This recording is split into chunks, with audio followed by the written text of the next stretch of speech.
Boa noite. É muito bom poder estar aqui com vocês novamente, fazendo o nosso Evangelho no Lar. Então, nós temos que estar atentos à importância do Evangelho. É um ponto de luz na nossa vida, na nossa casa, na nossa família. E isso vai se expandindo por todo o nosso planeta.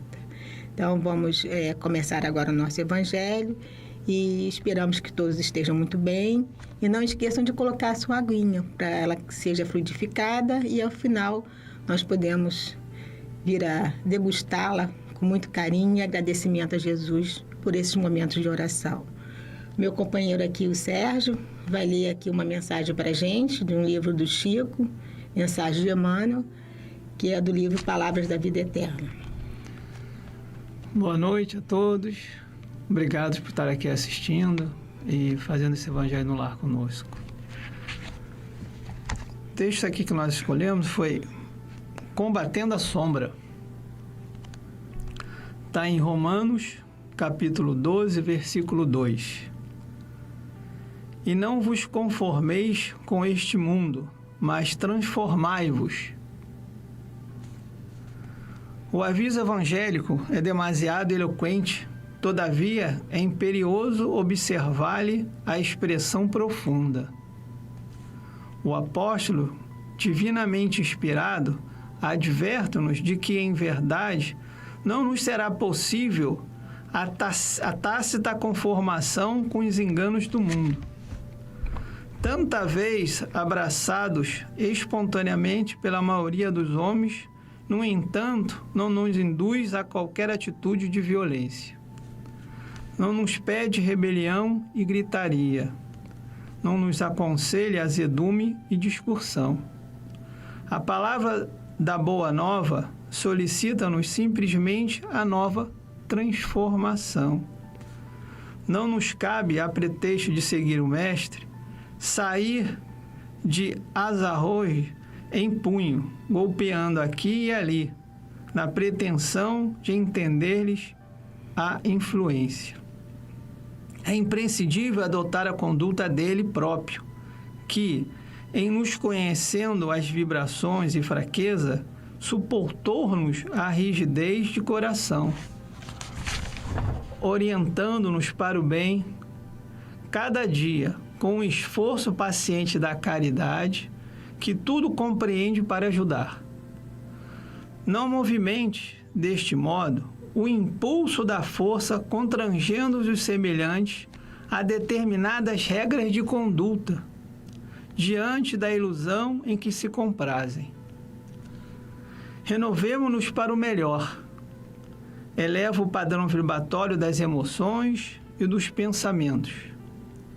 Cresce para a vida superior, revela-te em silêncio, na altura dos teus propósitos, convertendo-te em auxiliar precioso da divina iluminação do Espírito, na convicção de que a sementeira do exemplo é a mais duradoura plantação do solo da alma.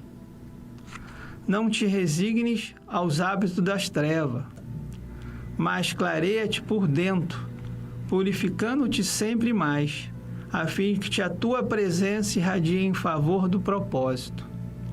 A mensagem persuasiva do amor para que se estabeleça entre os homens o domínio da eterna luz. Graças a Deus. Vemos aqui, meus irmãos, nessa pequena leitura,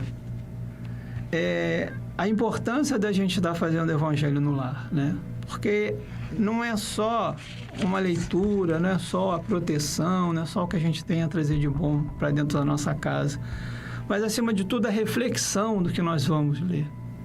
Porque o importante é continuarmos sempre no propósito de nos melhorarmos, de fazermos o que nós chamamos de reforma íntima, olhar para os nossos sentimentos, dar atenção a eles, para que a gente consiga, de alguma forma, trazer essa luz que eles nos pedem aqui, combatendo a nossa própria sombra. Só combatendo a nossa própria sombra é que nós criaremos luz para esse mundo. Que assim seja. Nesse texto que você leu, a gente vê que ele fala em transformação, né? Transformação é reforma íntima, como você acabou de colocar.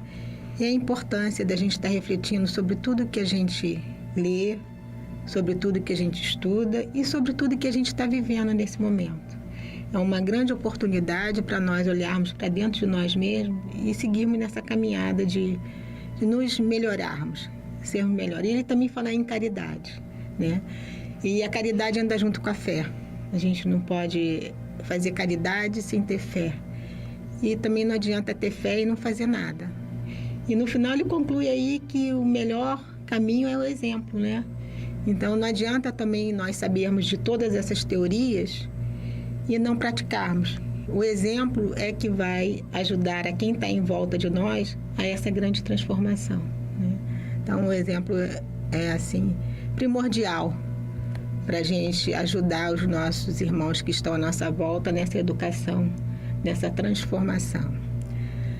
Bom, agora nós vamos fazer a nossa prece inicial e vamos fechar os nossos olhos e agradecer ao Mestre Jesus por essa grande oportunidade de estarmos juntos, de fazermos essa leitura e principalmente de refletirmos sobre cada palavra que vem sendo dita para nós, para que possamos, nessa grande caminhada, que é a nossa evolução espiritual, nos tornarmos espíritos melhores. E pedimos a Jesus, a Mãe Maria, a Francisca e Fabiano, patronos da nossa causa e da nossa casa, que nos dê essa força, essa coragem para seguirmos nesta caminhada. Que ilumine não só a nós, mas a todo o nosso planeta e a todos os irmãos necessitados. Que a paz de Jesus brilhe para todos. Muita luz, muita tranquilidade e muita felicidade para todos. Que as bênçãos de Jesus estejam sendo derramadas sobre todos nós neste momento. Graças a Deus. Bom, eu vou fazer aqui a leitura do Evangelho, a gente acabou invertendo, né? Eu disse que você ia fazer a prece inicial, mas sei lá, veio a intuição. Bom, no Evangelho, eu abri aqui aleatoriamente, caiu o capítulo 13, o item 19. Benefícios pagos com a ingratidão. Que se deve pensar dos que, recebendo a ingratidão em paga de benefícios que fizeram, deixam de praticar o bom para não topar com os ingratos. Nesses, há mais egoísmo do que caridade, visto que fazer o bem apenas para receber demonstrações de reconhecimento não o é fazer com desinteresse, e o bem feito desinteressadamente é o único agradável a Deus. Há também orgulho, por quantos que assim procede se comprazem na humildade com que o beneficiado lhe vem depor aos pés e o testemunho do seu reconhecimento. Aquele que procura na terra recompensa no bem que pratica, não o receberá no céu. Deus, entretanto, terá um apreço àquele que não busca nesse mundo. Deveis sempre ajudar os fracos, embora saibais de antemão que os que fizerdes o bem não vô-lo agradecerão. Ficai certo de que, se aquele a quem prestais um serviço o esquece, Deus o levará mais em conta do que se com a sua gratidão o beneficiado vos houvesse pago.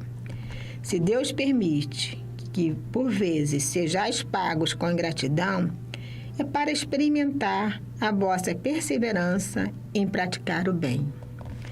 E sabeis, porventura, se o benefício momentaneamente esquecido não produzirá mais tarde bons frutos? Tende a certeza de que, no contrário, é uma semente que com o tempo germinará. Infelizmente, nunca vedes senão o presente. Trabalhais para vós e não pelos outros. Os benefícios acabam por abrandar os mais enfermediços corações.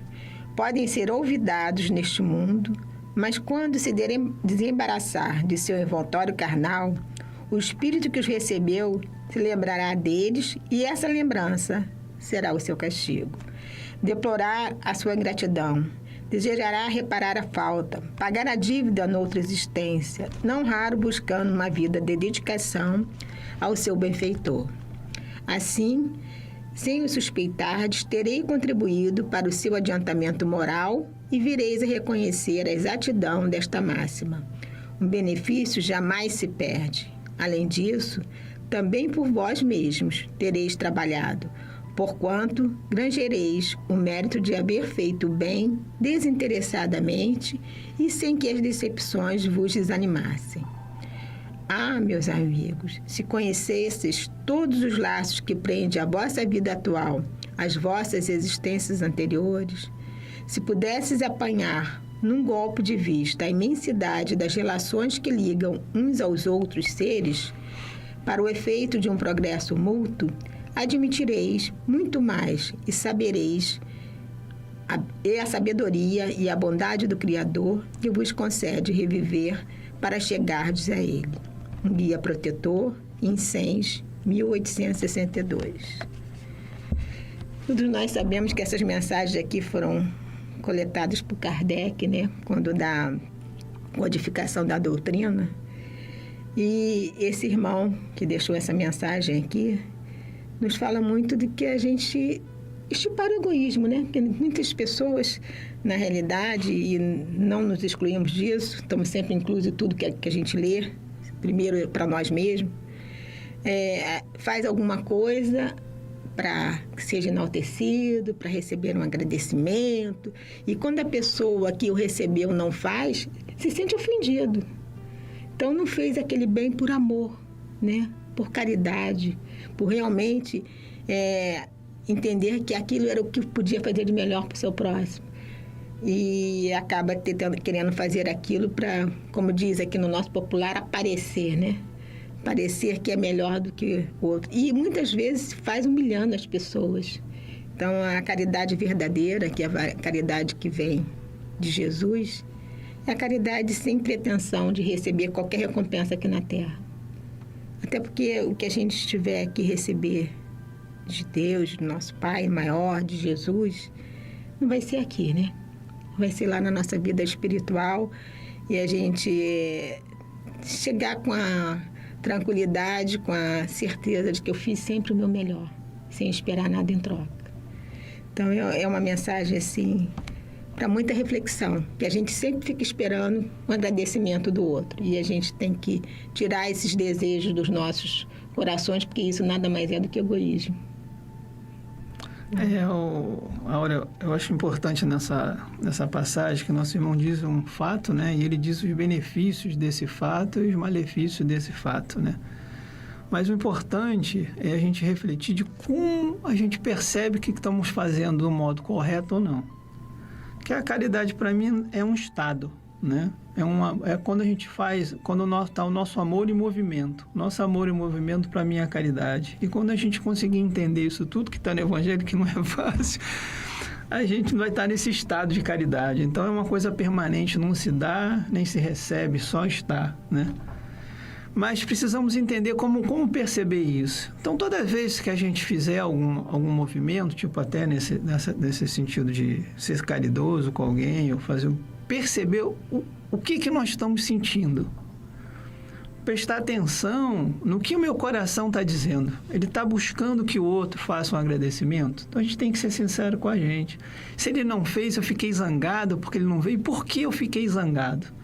Isso são perguntas que a gente precisa estar fazendo o tempo todo, porque só assim a gente consegue entender o que está dentro do nosso coração. Por que ele está sofrido? Por que ele está sentindo assim? Por que eu me sinto dessa forma? Porque uma coisa é a gente saber, a gente ler, preste atenção e entender da importância, mas a gente precisa ter um mecanismo para perceber se nós estamos interiorizando o que está escrito ali, o que a mensagem está trazendo. E a gente só consegue fazer ela se a gente fizer o que está dito aqui, que a gente leu na primeira parte. Que a gente olhe para a nossa sombra, a gente consiga entender o que a gente ainda sente, perceber o meu sentimento. Se eu estou esperando gratidão, por que eu estou esperando isso? O que está me levando? Por que eu fiquei zangado depois que eu fiz isso para fulano? Né? Entendeu? Vaidade. Isso tudo vai nos trazendo. Eu vou vendo que eu tenho um pouquinho de vaidade, vou vendo que eu ainda tenho um pouquinho de egoísmo, ainda vou vendo que eu tenho um pouquinho de orgulho em cada situação. Então, o importante é a gente estar analisando a cada momento, né, o sentimento que nós estamos tendo de acordo com aquele tipo de situação. Porque ele vai nos dizer o que realmente está dentro de mim. E aos poucos nós vamos percebendo que não há sentido no que nós estamos fazendo, até porque nós já aprendemos que isso não é importante, mas ainda não enxergamos, ainda não temos a capacidade de perceber isso ainda. Entendemos, mas não interiorizamos, ainda não está pleno de nós, ainda não estamos nesse estado de plenitude. Então há uma necessidade muito grande de a gente estar sempre burilando, procurando, entendendo o que está acontecendo com os nossos sentimentos. É fundamental para a gente poder entender o que acontece em cada situação da nossa vida. Verdade, Serginho. As suas colocações são muito importantes para a nossa reflexão. Estamos chegando ao fim do nosso Evangelho no Lar, mas não podemos deixar de terminar com a nossa prece de agradecimento. Então, vamos fechar os nossos olhos e vamos agradecer ao nosso Pai por essa oportunidade de ensinamentos. Vamos agradecer ao Pai pelo nosso dia a dia, pelo nosso lar, pelo nosso alimento de cada dia, pela proteção que temos recebido, por todas as bênçãos que diariamente, em todos os momentos, são derramados sobre nós. E vamos rogar também ao Mestre Jesus que estenda essa luz, essas bênçãos sobre todos os nossos irmãos necessitados, sobre todos que estão nas ruas, nos orfanatos, nos abrigos, nos manicômios, nos presídios. Enfim, queremos que essa paz, que essa luz, que essas bênçãos recaiam sobre todos os irmãos. Que todos possam perceber a luz de Jesus, a luz da querida Mãe Maria, que nos abraça, que nos acolhe e que nos dá sempre aquele colinho de mãe. Que essas bênçãos cheguem a todos. Que todos consigam sentir este amor do nosso Pai, sentir o amor de Jesus e caminharem com mais segurança e com a certeza de que não estamos sozinhos. Muitas bênçãos para todos, muita paz e muita luz. Graças a Deus. Graças a Deus. Vamos agora tomar nossa aguinha? Vamos tomar nossa aguinha em agradecimento e que todos tomem essa aguinha com fé, acreditando na cura, no tratamento que Jesus e todo esse plano espiritual coloca dentro das nossas aguinhas. Caso vocês tenham colocado uma jarra, assim como nós colocamos, essas águas podem ser usadas ao longo da semana, sempre no nosso melhor, sempre no nosso tratamento, mas principalmente com vibrações positivas, para que ela realmente seja um remédio para nós, tanto para o nosso corpo físico, quanto para o nosso corpo espiritual. Pela misericórdia do Pai, que assim seja.